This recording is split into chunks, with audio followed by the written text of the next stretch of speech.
was a pickup of 14. So a decent deficit at this stage in the second half. 4-down territory? No doubt about it. There's not a chance that he hasn't looked ahead and said, okay, if we gain yardage on this play, this is what we'll do going forward. If we lose yardage, this is the play call that I'll have ready. It'll be a loss of 1, and that'll make it 2nd and goal. 2nd and goal from the 6 this time. He'll look to throw, and he hauls it in the end zone. Touchdown, San Francisco. From 6 yards away, as his guys are back within a single score. On those slants, everything happens so quickly. What makes it work? The timing between the passer and the receiver. In this case, a slant route ordinarily is probably about 3 steps before you go on the slant. In this amount of time, I think it was a 2-step deal. Boom, put his foot in the ground and got inside for the pass. Got inside for the pass, got inside for the catch and the score. And he'll take this across the 25, couple extra yards up to the 27-yard line.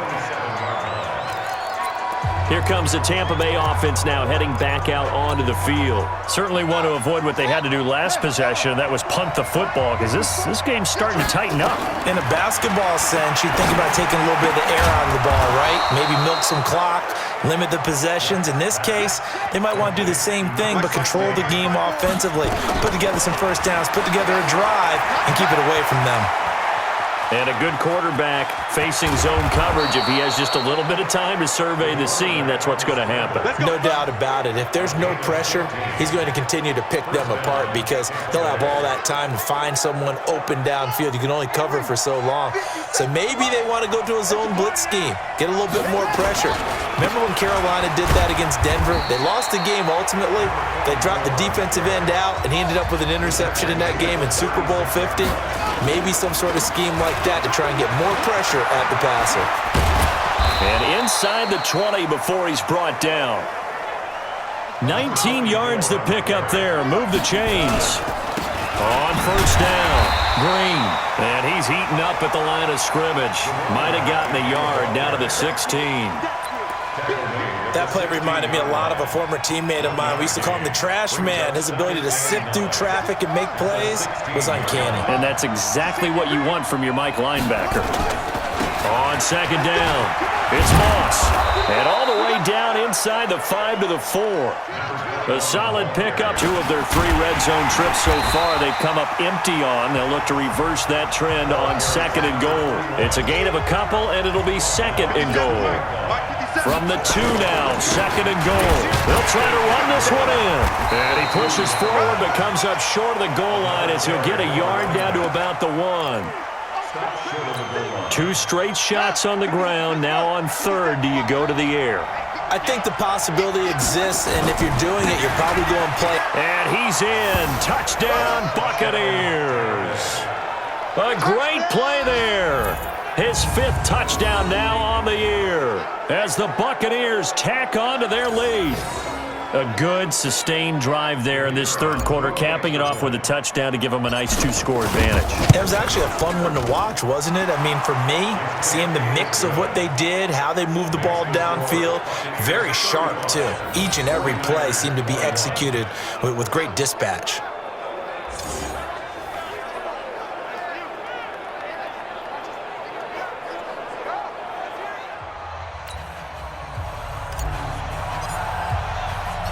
Set now to kick this one away, and off it goes.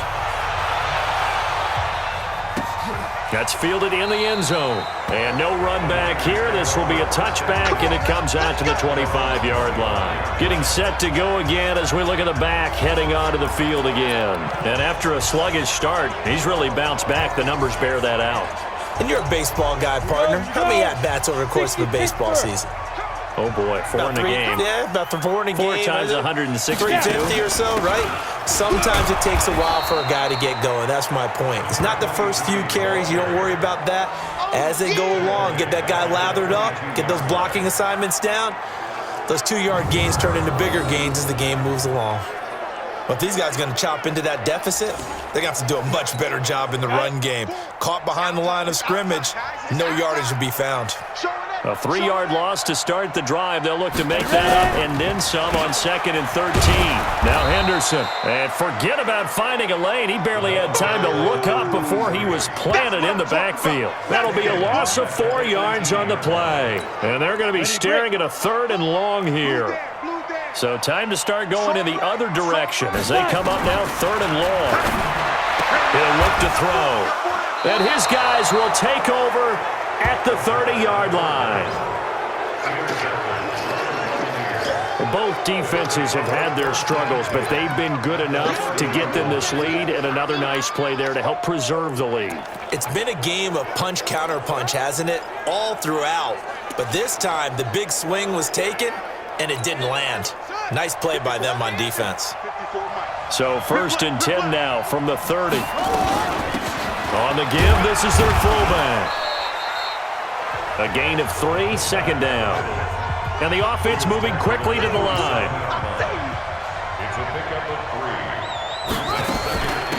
A give to the fullback on the dive. They had 3 yards on 1st down, just 1 yard there.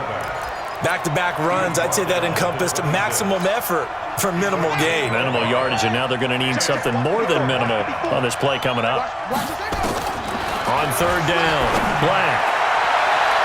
And it's knocked away and incomplete. I can't help but chuckle a little bit. I'm falling back on my playing days. If I had a receiver that was 3 inches taller than me and they couldn't complete a pass like that, my confidence really rose at that point. I probably said a few things to him to that effect. Well, I just looked down. You're right. It's a 3-inch height difference. But, you know, these defensive backs, they can jump so high. That's not that big of a difference now in the NFL, is it? Athleticism and timing can make up for that lack of 3 inches. So the defense has to stay out and get one more stop. They were able to do it, forcing the incompletion. So on their record, that goes down as a successful play. Doesn't matter how they got there, how it happened. They got it done. They're the ones that are jubilant. Now, that was well defended. And as a cornerback, what you're taught when you see a wide receiver screen, either you get underneath the play before the blocking forms, or you're going to have to fight your way through it by getting through some blocking. That was a really nice play there. On 2nd down now, it's Henderson. And he is going to be stopped cold behind the line of scrimmage. Officially, it will go as a 1-yard loss, and that's going to lead to a 3rd down. These guys have punted 4 times already, and they're staring at a 5th, barring a conversion here on 3rd down. They'll look to throw. Looking left side, he's got it, complete. 2 yards is all they'll get on the completion. It's 4th down. Here comes the 49ers punter now as they're forced to kick for the 6th time today. Back now here in Santa Clara. It's 49er football, but some ground to cover. They find themselves behind as we hit the 4th and final quarter.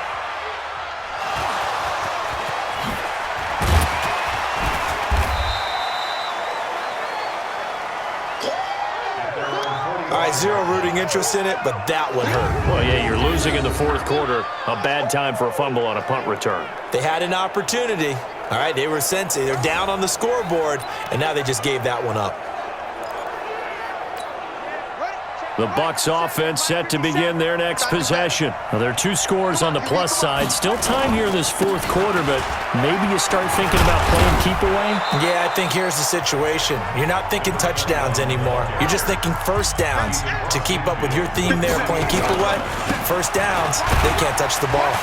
And I think we can get used to seeing more of that in this 4th quarter, especially if they're having success on the ground like they did there. Yeah, I think back when we met with the head coach in preseason, and all he talked about was building a bully. And I think it was this situation he was envisioning. Trying to ice a game, plenty of time left, but being able to give the ball to his big runner and pound away and try and finish off a game. Back to throw. Black. Flush to his right. He'll try and run it. And past the 35, he'll be dropped a yard or 2 shy of the 30. Nothing open downfield. He keeps it himself for 11 and a 1st down. On 1st and 10, Black. We've seen the pressure get to him several times in this game. There, though, we see him escape it. And we've seen this rookie video before as well. That type of pressure, oftentimes, what do you resort to? Your legs, try and escape. What you hope is that this doesn't become habit for him, that he learns how to handle the pressure, still keep his eyes downfield, and make some throws. On second down, it's Moss. And they'll work it inside the 15-yard line before it's all said and done. 14 yards there and a Buccaneer first down. Right back to him on first down. And a loose football. And he's into the end zone. Touchdown, Buccaneers. A 13-yard touchdown run as the Buccaneers tack on to their lead. I'm glad we were paying attention during the rules seminar because we learned the only time you can't advance a fumble like that is in the last 2 minutes of either half. Right. Other than that, if that ball's out, whether forward or backwards, it's live and free for anybody. No doubt about it. When you say free, that means he's got free reign to pick it up and go. And that's exactly what happened there. Took it in for a touchdown. The point after is good, and the decision to just kick the extra point winds up successful. So the drive there took 6 plays, and it's capped off by a 13-yard touchdown run. This is fielded at the goal line. Down there. While the trainers take a look, we'll step aside. The 49er offense set to get this drive underway. These guys had to punt their last possession, and that's become too familiar of a refrain. Too many of these drives just wound up going nowhere. But you know how in baseball, when the pitcher gets a base hit and he's on base, they bring his jacket out to him to keep him warm? A lot of times the punter goes to the sideline, puts on sweatpants or a wrap over his leg to keep it warm. He might need a massage from the trainer right now from all the work he's getting. That first down completion only netted him 3. 2nd and 7. Back to throw here. And now here is another interception. Picked off at about the 31. And he brings it back to right around the 26-yard line. Just a little bit of a rough stretch. 6 interceptions now in these last 2 weeks combined. I know the easy thing is to go back to mechanics, footwork, things of that nature. I'm also wondering, is he getting fooled by what he's seeing on defense? Has the scouting report changed? Are they showing him things different than what he expected? For the 2nd week in a row, he's throwing it to the guys in the wrong color shirts. Yeah, he better figure, whatever the reason is, he better figure it out. Hey, watch your leg. Hustle. On first down, Black. Looking left side, it's complete. He's got it. And he's into the end zone for a Tampa Bay touchdown. In for the score.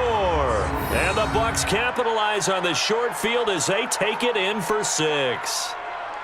They were still throwing with a comfortable lead here late, and now that lead even more comfortable. And your first thought is there bad blood that went into this one ahead of time, that maybe they're seeking some revenge or they just don't like them? But the other thing that always hits me is, are they worried about playoff positioning? Right? Are they worried about, do you need enough points in case there's a tiebreaker that comes into play later?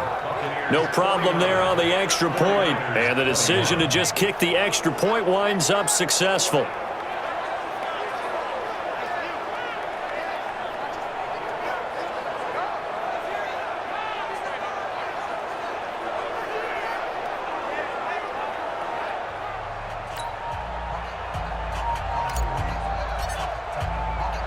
Out is the kickoff unit as they run up and send this one away. This is fielded a couple yards deep. And he'll probably wish he'd reconsidered here. It will cost him 10 yards as he's down at the 15. In this position, trying to get back into the game, teams are looking for a spark from their special teams. That's not what they got, though. They got a setback, and they have a long field to cover if they want to try and put points on the board. Trying to shake off the interception from the last drive. He'll look to throw. And that is incomplete. He couldn't hold on through the contact. Brings up 2nd down. Just nothing there again. He's been sacked multiple times. We've seen the interceptions, of course. He's really been through the ringer, hasn't he? And what we've seen is a defense that's well coordinated. The front and the back really in sync. Oh, the Buccaneer pressure too much. Down he goes. That right now, that's a defeated team out there. I think you can see it totally in their body language. Hands on hips, heads low. It's just been a struggle from the start. Yeah, this team has been thoroughly beaten right from the word go.